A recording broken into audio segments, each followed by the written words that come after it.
Morning everyone, welcome back to another video. We are now We're now 3 weeks into January, and I thought I would just give you a little bit of a rundown on my goals for 2025. Obviously, 2024 was a very up and down year, especially for those who are new to the channel. Started off not so great. I had a stress reaction at the start of the year, so I started the year injured, and then I got back to things and training was going really well, and then sadly in the summer, after running my 5k PB on the track, I got COVID, and that sort of derailed my entire season. And then it wasn't until the end of the year that I was able to get things back on track, and actually ended the year with my best results yet.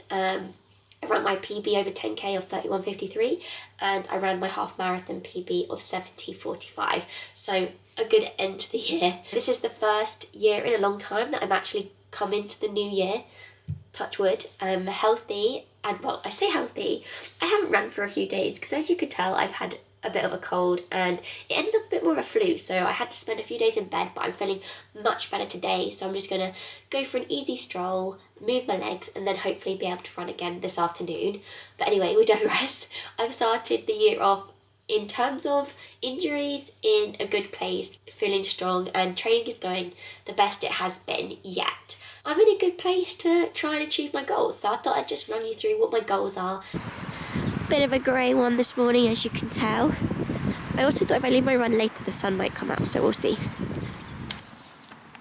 So in 2024, I focused mostly on the track, and I did a little bit of road. So I did a half marathon at the end of the year, and the 10k, but mostly was all track. And this year's going to be pretty similar. The focus over the summer is obviously definitely going to be on the track, and I'm just filling in a bit of road until then, and then I'll finish the year on the road. I don't think there is going to be a half marathon this year, just purely so I can focus on the shorter stuff. I mean, shorter being like 5k and 10k, because I think I've got a lot more there. But never say never, but I don't think there is going to be a half. I thought it was brightening up, but it's actually starting to rain. So yeah, we'll keep going for as long as we can. So basically, I'll now get into the main crux of the video of what my actual goals are for 2025.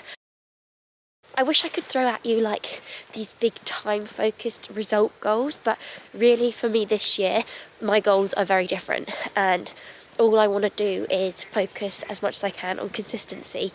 It's been a good few years since I've been able to be consistent. The actual results that I would want to achieve, like the times I would want to run and the races I'd want to be in, they will only be achievable if I am consistent and I stay in one piece and I just keep ticking the training off. So for me, that is the main focus of this year, and anything else that comes with it is then just a massive bonus. I would be lying if I said I didn't have some time and other focuses, other goals in my head, because I do. I would love to run PBs over the 5k and the 10k, and I definitely feel like that is possible even with consistency being my goal. So that is always there, and I would love to get another British vest this year, but we're not going to put any pressure on that because the main thing is just staying in one piece. It is brightening up a little bit.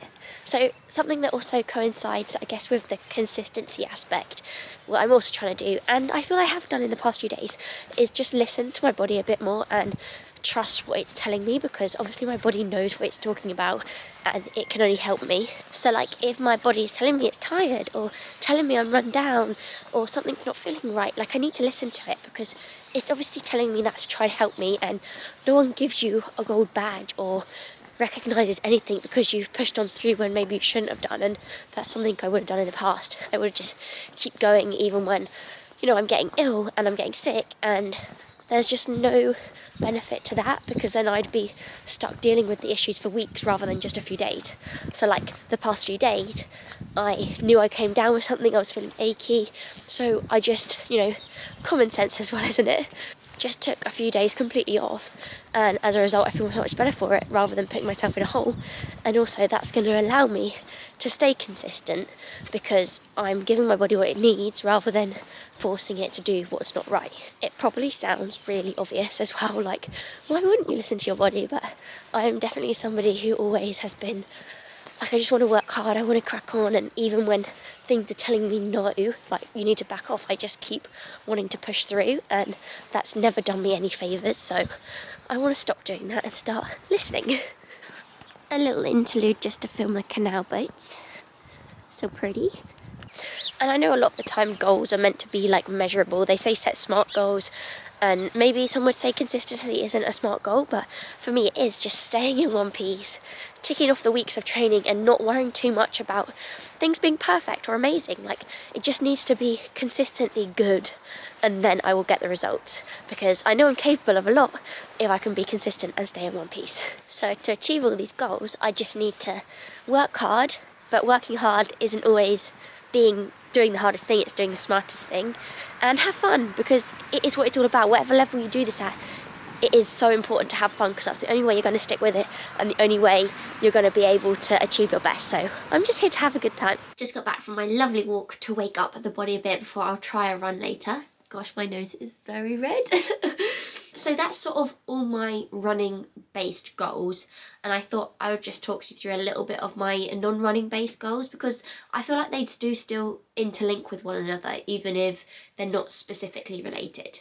So like when it comes to YouTube, one thing I want to do is make sure I'm a bit more planned and organised with my content. I am a very organised person, so I don't know why I'm not when it comes to YouTube, but I just feel I'm never still quite sure what people want to see and what they don't want to see, and I think I just need to put things out there even if I don't think you want to see them, but maybe put a bit more effort into ensuring that every video is like of good quality. So I'm going to be more consistent with that. I also in case you haven't watched my video about like who I am, at university I did study English with creative writing, and I love to write and I love to read. And last year it definitely, both of them sort of dropped, just because things take over, work gets busy, training gets busy, and I feel like that's always the first thing to go.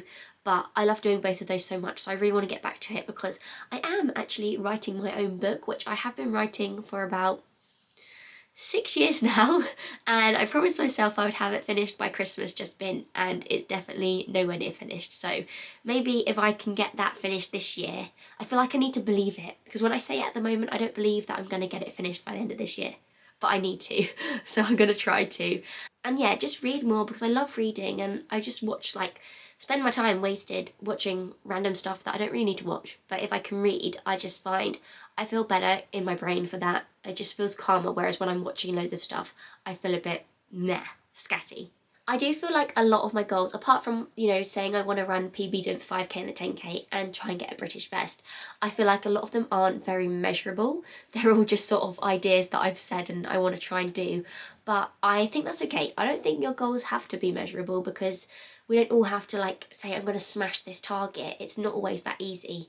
But if you can just live consistently by that thing you want to achieve. So for me, consistency and just being decent every single day, then that's as good as a goal, because it gives you something to sort of live by every day. I hope you found it kind of interesting, understanding what my goals are and what I'm trying to achieve this year, and hopefully it can make the rest of my videos, whether they're race videos or training videos, make a bit more sense that I'm just trying to get by and stay in one piece. As always, thank you for watching, and comment below what your goals are for 2025, because I would love to hear them. I'm just gonna go get ready, and shortly I'll go for my run. Hopefully I feel like a new woman. Was that the worst timing possible? I got absolutely drenched. Ugh. My leggings are pure water, but it was good. Didn't feel like the best thing since sliced bread, but that was to be expected after 2 days in bed. Oh, that kind of rhymed. We're back in progress. We're making gains.